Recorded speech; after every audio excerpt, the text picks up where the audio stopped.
लैते सासू हो लैते देरिया काल्हे बोलियो दुल्हा आज काहे अइला काल्हे बोलियो दुल्हा आज काहे अइला कौने कारण दुल्हा होलो एते देरिया कौने कारण दुल्हा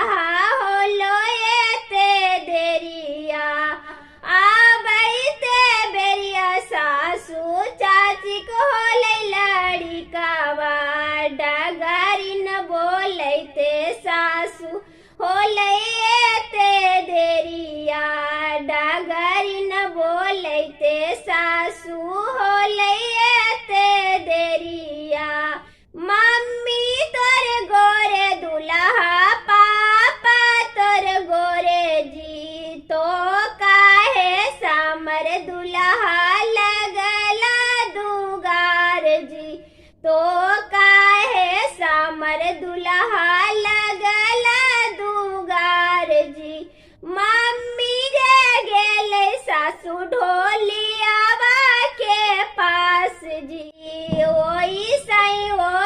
सई सासू भाई ले पसार जी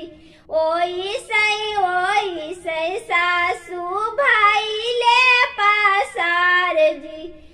चाची तोर गोर दुल्हा चाचा तोर गोर जी चाची तोर गोर दुल्हा चाचा तोर गोर जी तो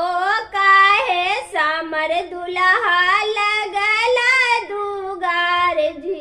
तो काहे सामर दुल्हा लगला दुगार जी चाची जे गेले सासू ढोलियावा के पास जी चाची जे गेले सासू ढोली